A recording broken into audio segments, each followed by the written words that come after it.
வணக்கம் குருவே சரணம். சில ஞானிகளுடைய கதைகள் இந்த வார்த்தைகளை கேட்கும் பொழுது தன்னுள்ள எப்படி புரியும்னா அது புகை வருது பாருங்க. இந்த மாதிரி தான் கொஞ்சம் தெளிஞ்சு ஓடும்.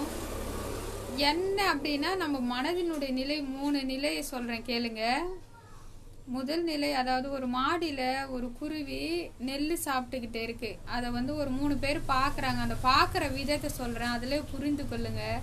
ஒருத்தவன் என்ன பண்றான், அந்த குருவிய கல்லால் அடிக்கிறான் ஓடி போன. இன்னொருத்தவன் என்ன பண்றான், கிட்டக்கே வர விடாத அப்படியே தெருத்துறான்.